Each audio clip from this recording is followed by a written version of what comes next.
ഇനി master entries വിശദമായി നോക്കാം. അറ്റം, ലെഡ്ജർ ഇവയുടെ ഗ്രൂപ്പുകൾ, അറ്റം യൂണിറ്റ്, HSN കോഡ് തുടങ്ങിയവയാണ് പ്രധാനമായും നാം മാസ്റ്റർ ഡാറ്റ ആയി ഉപയോഗിക്കുന്നത്. അതായത് ഇത്തരത്തിലുള്ള മാസ്റ്റർ ഡാറ്റ ഒരു തവണ ക്രിയേറ്റ് ചെയ്യുന്നു. ഈ മാസ്റ്റർ ഡാറ്റ ഉപയോഗിച്ച് നിത്യേനയുള്ള ട്രാൻസാക്ഷൻസ് തുടർച്ചയായി ചെയ്യുന്നു. ഇതിൽ അറ്റം മാസ്റ്റർ എങ്ങനെയാണ് ചെയ്യുക എന്ന് നോക്കാം. അറ്റം ആഡ് ചെയ്യാനായി പല വഴികളുണ്ട്. ക്രിയേറ്റ് എന്ന മെനുവിൽ ക്രിയേറ്റ് അറ്റം എടുക്കും. ഈ കാണുന്ന വിൻഡോ ഒരു ബേസിക് അറ്റം ക്രിയേഷൻ വിൻഡോ ആണ്. ഹോം വിൻഡോയിലെ അറ്റം ടൂർ ബാർ ഐക്കൺ ഉപയോഗിച്ചും ഈ വിൻഡോയിലേക്ക് പോകാം. ഈ വിൻഡോയിൽ അറ്റത്തിന്റെ പേര്, കോഡ്, യൂണിറ്റ്, ഗ്രൂപ്പ്, വിവിധ വിലകൾ, ടാക്സ് നിരക്കുകൾ തുടങ്ങിയവ നൽകാനുള്ള ഫീൽഡുകൾ കാണാം. ഇതിൽ സ്റ്റാർ മാർക്ക് ചെയ്തിട്ടുള്ള ഫീൽഡുകൾ കണ്ടോ? അറ്റം കോഡ്, അറ്റത്തിന്റെ പേര്, യൂണിറ്റ് ഇവ നിർബന്ധമായും കൊടുക്കേണ്ടവയാണ്. ഇതിൽ അറ്റം കോഡിൽ ഒരു നമ്പർ ഉള്ളതായി കാണാം. അത് സോഫ്റ്റ്വെയർ സെറ്റ് ചെയ്യുന്ന അറ്റം കോഡാണ്. ഒന്നുകിൽ ആ നമ്പർ തന്നെ കോഡായി ഉപയോഗിക്കാം, അല്ലെങ്കിൽ അത് മാറ്റി നമുക്ക് ഇഷ്ടമുള്ള ഒരു വാക്ക് കോഡായി കൊടുക്കുകയും ആവാം. ഇവിടെ ആൽഫബറ്റോ നമ്പറോ ആൽഫബറ്റും നമ്പറും ഒരുമിച്ചോ കൊടുക്കാവുന്നതാണ്. എന്നാൽ ഒരിക്കൽ ഒരു അറ്റത്തിന് നൽകിയ കോഡ് വീണ്ടും മറ്റൊരു അറ്റത്തിന് കൊടുക്കാൻ പറ്റില്ല. 25 ക്യാരക്ടർ വരെ കോഡായി നൽകാം. ഇനി പേരിലും ഇതുപോലെ ആൽഫ ന്യൂമറിക് ക്യാരക്ടേഴ്സ് 50 വരെ കൊടുക്കാം. യൂണിറ്റിനെ നോക്കൂ.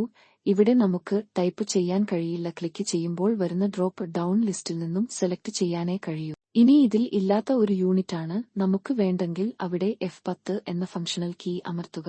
അപ്പോൾ പുതിയ ഒരു യൂണിറ്റ് ഈ ലിസ്റ്റിലേക്ക് ആഡ് ചെയ്യാനുള്ള ഓപ്ഷൻ വരും. ഇതുതന്നെയാണ് അറ്റം ഗ്രൂപ്പ്, കാറ്റഗറി, HSN കോഡ് എന്നിവയുടെ കാര്യത്തിലും ചെയ്യേണ്ടത്. അതിനുശേഷം MRP, MOP, purchase cost, sales discount, tax നിരക്കുകൾ, മറ്റു വിൽപ്പന വിലകൾ എന്നിവ ടൈപ്പ് ചെയ്യൂ. ഇത്തരത്തിൽ ആവശ്യമായ വിവരങ്ങൾ നൽകി കഴിഞ്ഞാൽ മുകളിലെ സേവ് ബട്ടണിൽ ക്ലിക്ക് ചെയ്ത് ഈ ഐറ്റം സേവ് ചെയ്യാം. ഈ രീതിയിൽ നമുക്ക് ആവശ്യമായ എല്ലാ ഐറ്റങ്ങളും ക്രിയേറ്റ് ചെയ്യും. സേവ് ബട്ടണ് സമീപമുള്ള ഫൈൻഡ് ബട്ടണിൽ ക്ലിക്ക് ചെയ്താൽ ഇത്തരത്തിൽ സേവ് ചെയ്തിട്ടുള്ള ഐറ്റങ്ങളുടെ ഒരു ലിസ്റ്റ് ലഭ്യമാകും. ഈ ലിസ്റ്റിൽ ഒരു ഐറ്റം ഡബിൾ ക്ലിക്ക് ചെയ്തോ എന്റർ കീ അമർത്തിയോ സെലക്ട് ചെയ്യാം. ഒരു ഐറ്റം ഇങ്ങനെ സെലക്ട് ചെയ്താൽ അതിന്റെ വിശദാംശങ്ങൾ നാം എന്റർ ചെയ്ത പോലെ തിരിച്ചു ലഭിക്കും. എന്തെങ്കിലും മാറ്റങ്ങൾ ആവശ്യമാണെങ്കിൽ വേണ്ട തിരുത്തലുകൾ വരുത്തി ഒന്നുകൂടി സേവ് ക്ലിക്ക് ചെയ്താൽ മതി. പുതിയ ഒരു വിൻഡോയിൽ വിശദാംശങ്ങൾ നൽകി സേവ് ചെയ്താൽ പുതിയൊരു ഐറ്റം ഉണ്ടാവും. ഫൈൻഡ് ചെയ്തതിനു ശേഷം സേവ് ചെയ്താൽ നിലവിലെ ഐറ്റത്തിൽ വരുത്തിയ മാറ്റങ്ങളാണ് സേവ് ആവും. ഒരു മൊബൈൽ ഫോണിലെ കോണ്ടാക്ട് ലിസ്റ്റ് ക്രിയേറ്റും എഡിറ്റും ചെയ്യുന്നതുപോലെ.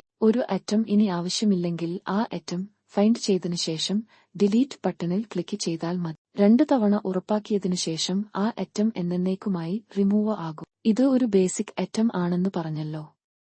മറ്റു തരത്തിലുള്ള ഐറ്റം ക്രിയേഷൻ വിൻഡോകൾ ക്രിയേറ്റ് മെനുവിലെ ഐറ്റം മാസ്റ്റർ എന്ന മെനുവിൽ കാണാം. ഇതിൽ ഐറ്റം ഡീറ്റെയിൽസ് എടുത്താൽ വിശദമായ ഒരു ഐറ്റം ക്രിയേഷൻ വിൻഡോ ലഭിക്കും. ഐറ്റത്തിന് വിവിധ യൂണിറ്റുകൾ, പല സെറ്റിംഗ്സുകൾ, നിലവിലുള്ള സ്റ്റോക്ക്, അതിന്റെ വില എന്നിവ നൽകാനുള്ള ഓപ്ഷൻ ഇവിടെ കാണാം. ഇനി ഇത്തരത്തിൽ ഓരോരോ ഐറ്റം സേവ് ചെയ്തുണ്ടാക്കാനും ബുദ്ധിമുട്ട് തോന്നുന്നു എങ്കിൽ ഈ ഐറ്റങ്ങളെല്ലാം ഒരു എക്സൽ ഷീറ്റിൽ ടൈപ്പ് ചെയ്തു നമുക്ക് സോഫ്റ്റ്വെയറിലേക്ക് ഇമ്പോർട്ട് ചെയ്യാം. ഇതിനായി നിശ്ചിത കോളങ്ങളുള്ള എക്സൽ ഷീറ്റിൽ ഈ ഐറ്റങ്ങൾ ടൈപ്പ് ചെയ്ത് തയ്യാറാക്കും. ടൂൾസ് എന്ന മെനുവിലെ എക്സ്റ്റേണൽ ഡാറ്റ ഇമ്പോർട്ട് എന്ന ഓപ്ഷനിൽ റീഡ് എക്സൽ എടുക്കും. ഇപ്പോൾ വരുന്ന ഈ വിൻഡോയിലെ സെലക്ട് ടൈപ്പ് എന്നതിന് നേരെ ഐറ്റം മാസ്റ്റർ എന്ന് സെലക്ട് ചെയ്യും. എക്സൽ ഫയൽ എന്നതിന് നേരെയുള്ള ഓപ്പൺ എന്ന ബട്ടൺ ക്ലിക്ക് ചെയ്ത് നമ്മൾ തയ്യാറാക്കിയ എക്സൽ ഫയൽ സെലക്ട് ചെയ്യും. ഇവിടെ എക്സൽ XLS എന്ന ഫോർമാറ്റാണ് ഉചിതം.